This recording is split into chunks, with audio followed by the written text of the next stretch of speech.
They call it the list. And the fact that it even exists is the problem, because it's not a list of policies, a list of concerns, even a list of actions. It's a list of fails. Yeah, you heard it. A list of fails. Citizens in Hamilton have been compiling a list of council failures just to keep track of them all. And at last look, it was at 44 on this term of council. Some of them are scandals. Some of them are bad policy choices. Some of them are flat out insults to the community or terrible handling of an issue. Well, here on the Show, we're going to dig into the list because we have to keep council to account so that as we head up to an election a year away, we all know who we're voting for or not and why. Joining me now on the Show is Ryan Patrick Moran. He is not only the compiler of the list, but he is also, of course, a small business owner here in Hamilton and one of the co-founders of IElect. Ryan, it's great to have you on the Show. Great to be back. Now, tell me how you came about writing a list of council failures, because I know you got a watch company, you have co-motion, you've got some other things going on. Why take the time to actually itemize the failures of this term of council? Yeah, I mean, it really came out of, I believe in the best in the city and that it is capable of a lot of great, wonderful things. I think there had been a lot of frustration with some political leadership over a long period of time. And it really kind of almost coincides with the creation of IElect, that especially during this term in particular, there's just such a slew of things that came down in 2019 that you're like, okay, wait, I need to take a step back and itemize these because we can't forget this. This is a gong show. And so, yes, took stock of 2019, which then led to taking stock of 2020, which has now led to taking stock of 2021. And yeah, when you sit back and you look at the list, which across those 3 years is 44 entries long, it's astounding. Yeah. It is astounding. And those are 44 entries that you have observed as an engaged citizen. I'm sure others could probably add to the list from their ward-specific interactions with council. Yeah. But you've got enough for us to chew on here in this first part, this first part of the list Show. I also want to bring in Mary Lou Tanner. Now, Mary Lou, everybody knows that you have an excellent background in urban planning, and you've had jobs at the City of Hamilton, out in Niagara, with the City of Burlington, very senior roles. You have a lot of expertise around how municipalities should go and should work, but you're also a very engaged citizen right in your own Ward 4. Why are you so engaged in Hamilton politics to the point of being here on the Show to talk about the list?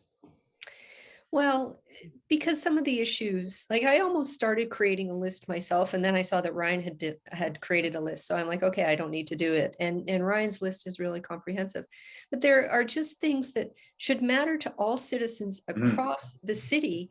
But there's also ward-specific things that are just an absolute travesty. Like even today, Dan Jelly put some historic tweets up where the mayor rage tweeted at me because I said, my neighborhood in Ward 4 has one measly, and I use the word measly, and it is 120 foot by 120 foot park. We have Kings Forest Golf Course. It was closed during the start of the pandemic. They closed the Kenilworth Stairs. There was no place for a kid to go to kick a ball because we don't have decent park space. And we're not the only neighborhood in Ward 4 in those circumstances. And so looking across the city, yes, we absolutely need to all pay attention to Ryan's list. 44 items. This council hasn't even been sworn in for 3 full years. That's more than one a month on average. Yeah. And then you get into the ward specific stuff and you're just going, my goodness, where's the leadership? Well, that is an excellent question. And as we go through the list, there's some themes that jump into my mind as I listen to both of you. And one of them, Mary Lou, you hit on right out of the gate. And this is my bias. I'm into communications.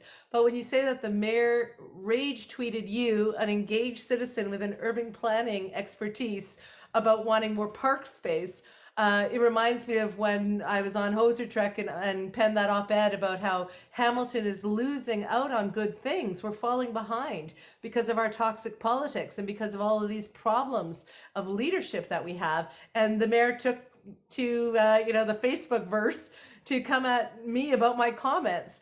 And yet we haven't seen the mayor communicate in a timely manner on Sewergate or on the LGBTQ violent attack at Pride, or talk to homeless advocates when they are, people advocating for housing for people living in homelessness in a pandemic.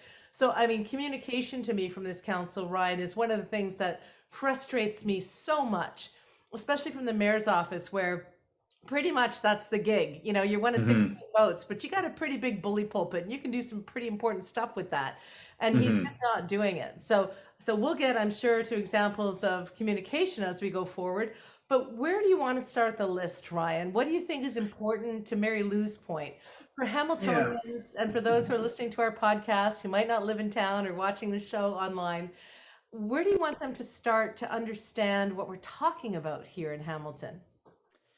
I mean, I think the biggest penultimate universal across the city, across every ward, one that's been really just, I think, mind-boggling, and everyone generally seems to agree on, whether it's the list or whether it's IElect stuff, and when we're out in the community, is the Coots sewage dump, and that's the one that seems to just dominate, and across the years is sort of the number one, and that's the shocking thing too, is that it's across the years, in the sense that even there's all these different surrounding kind of aspects and peripheral pieces to it that are, whether it's the fact that it started in 2014 and it's 24 billion liters of sewage, whether the fact that they voted to keep it under wraps in 2018 before the election that year, whether it's the revelation of it in 2019, then the voting to potentially try and go after the whistleblower, then and right up to present day, where you had Lloyd Ferguson putting forward a motion to continue to dump sewage and putting it right there officially in the minutes and publicly, and other councillors supported it. Like, I mean, even to your point about communication, there's a question, like, at what point are you not self-aware of what you guys are doing and taking a step back and saying, this doesn't look good? like where is that? Mary Lou, are they unaware or do they not care? I think they don't care.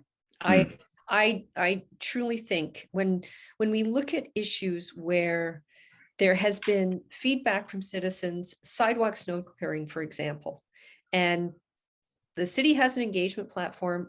A number of municipalities use the same platform. It's by a company called Bang the Table. What a great name. And it's Let's Talk or Engage Hamilton. And 2,000 residents responded and said, yes, increase my taxes and clear my sidewalks. And they punt it down the road. And I think one of my observations is there's a polarization that this council is imposing on issues, a binary choice of it's A or it's B. The art of politics is finding common ground, and finding common ground among a range of voices on council, but also with citizens. And that latter part really is not happening. And it really is a certain core of them that are just, this is the way it is. So on sidewalk snow clearing, it's, well, 2,000 residents, that's not a big enough sample. They don't listen to what doesn't line up with their own preferences. Is that a fair statement, or am I overgeneralizing? No, I think in a number of circumstances, that's exactly what has happened. Sidewalk snow clearing is a very, very good example of that. And the citizens who responded gave them a gift: raise the taxes to pay for it. And it was not a significant amount of money. And they kicked the can down the road to the next council. And it's this lack of listening to the voices of citizens. You look at, or rigging the conversation. I think, that's another thing that has gone on with this council, is we're going to listen to the voices that we want to listen to, and not necessarily the broader group. Because during the early days of the pandemic, and even as we were starting to reopen a bit, the conversation was around open up the streets for businesses, particularly places like Parkdale and Kenilworth that have really, really struggled, parts of Barton Street as well. And, give them space on the streets, give them, waive the fees for pop-up patios, and let's give these businesses an opportunity to make it through this pandemic. And the answer was, we're in a pandemic. People can't be near each other. No, we need space. Let's use our streets for that space. Make sure we have safe sidewalks for people, but there are opportunities. And it was absolutely flat out rejected. And then, because a certain group that council was listening to brought it forward, it's a great idea. It's a great idea whether that group brought it forward or others brought it forward. It was the right thing to do, but it's listening to the breadth of input and not the narrow perspective of aligning with what council wants. Yeah, and that's, I find the funny thing there too, is that the mayor's economic task force on economic recovery out of the pandemic is all wrapped up and their business is done. And yeah, it took so long to get just patios or open streets, whereas you would go to any number of communities surrounding Hamilton. Guelph, for example, had their entire core shut down in a pedestrian zone to help businesses survive. And especially as you identify in Ward 4, where there are real significant economic challenges there and real significant commercial challenges there along streets like Parkdale and Kenilworth that really desperately need a lot of help. But yeah, you weren't seeing that, let alone on thriving streets like Lock or Ottawa. But I saw that it came out that the mayor is now considering shutting down some streets temporarily for a pedestrian corridor. My first thought was, yeah, you're a year and a half late. I mean, forget about the fact that we're years behind Europe, and I've been yelling about this on the OShow for 20 years. We're years behind, but now we're years behind other smaller towns and other big cities in Canada that knew to do that a year ago. And so and it's embarrassing. It's embarrassing that they put it forward like it's some sort of a big vision thing. No, you're behind again. It's not impressive when everyone else has done it first. And Francis, a friend of ours, posted on Twitter, this pisses me off. I sent tons of examples to them a long time ago saying other communities were shutting down traffic areas in the pandemic for that sense of space and safe community gathering. So like coming out with it now, it's pathetic. Yeah, it is. And that's, and I mean, this is during the pandemic. This is let alone just the layers that any small business needs to jump through in the city through planning and property. And that's something Mary Lou can speak to much better than me. But I mean, you're looking at economic recovery task force. How about just making it easier for businesses to just thrive in Hamilton? Absolutely. And you know, for a typical small business owner, dealing with the city of Hamilton, dealing with any municipality is really daunting. And it really is incumbent upon council to make sure that there is an easy path for small businesses through this pandemic. And look, I am not in any way looking at the staff that work for the city of Hamilton. It's a big organization. There's a lot of layers and complexities to licensing and economic development and planning and zoning and parking and dealing with all of that. But I think one of the lessons that needs to come out of this pandemic is the more we can do to make sure that small business can do what small business does well, which is serve their customers, the better it is for our city and for our economy. And it's job creating as well, particularly, you know, in an environment where it's an employee's market. We want to make sure that we're competitive in attracting those individuals to our small businesses. I think, you know, the other thing that is really, really important coming out of the pandemic, and we haven't seen much conversation about this, is what lessons did we learn about public space, about parks, about transit, about active transportation through this pandemic? I can tell you that the Rambling Hamiltonian, who I follow on Twitter, give them a follow if you don't follow them, has a really great video that analyzes the city's entire cycling network. And when the city redid the Cannon Cycle Track a couple of years ago, they cut off East Hamilton in having safe cycling to get to the west, to get to downtown. And when you look at the maps that the Rambling Hamiltonian has in that video, you see that there's still no real connectivity. There's discrete pieces, but then you've got to ride on Barton Street, or, you know, if Cannon Street cycle track is shut down, then you're on to King Street, or you're weaving through neighborhoods. But there are pieces that just do not connect at all. And we know that the majority of cyclists are recreational cyclists like me. Like, I'm not out there on a road bike out in the country on the weekends, but I really would like to be able to cycle downtown safely. And when the city shut down the Cannon cycle track to rebuild it, they cut off our access for 2 years. Do you think that people are going to see it itemized like this and say, well, wait a sec, that snow clearing thing still pisses me off? And Sewergate, what? They haven't even fully taken accountability for that. Like, do you think the list is going to help people, Ryan, to say, I deserve better, whatever issue it is that gets to them? I mean, I certainly hope so. I do think there is almost a self-flagellation kind of mentality in Hamilton too, of just like, oh, the politics have always been this way, so they're always going to be this way. It's like, no, they don't have to be. We just don't have to vote for these people. That's it. That's as easy as it gets. I mean, obviously, there's the other side of that coin of you do want a good option to be voting for in alternative.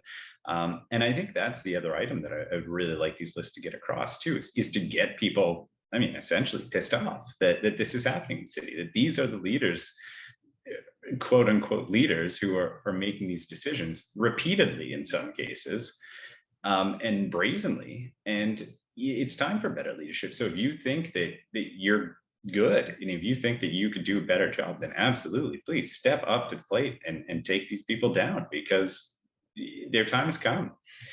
And that's where, I mean, I think even the aspect of it just being a list, that the idea of incumbency really weighs upon people too. And that's one of the dangers. One of the big things is that, you know, you have this name recognition because you are an incumbent.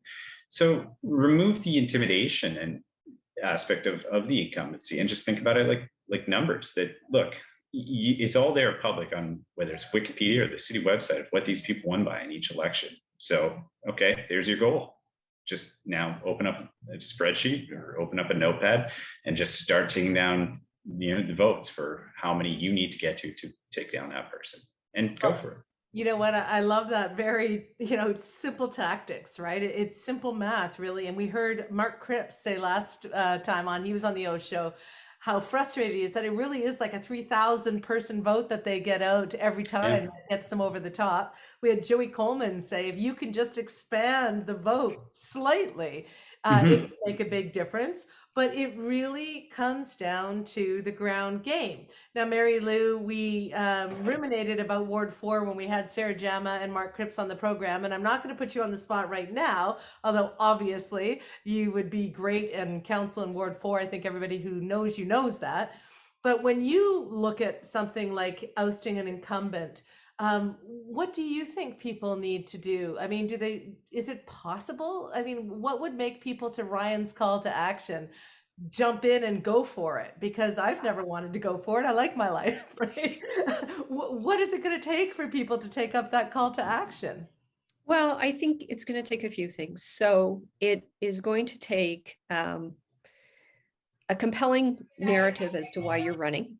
It's going to take, I think, you know, the more people look at Ryan's list and see what IElect is doing, this is keeping the 44 issues and then some in every front and center in everybody's mind. Because when I looked at the list, when it was updated in the last few days, there were things I'd forgotten that are on the list. It's like, oh yeah, that happened. Oh yeah, that happened. And I want to add the Kenilworth traffic circle to this list as well, that little boondoggle as well.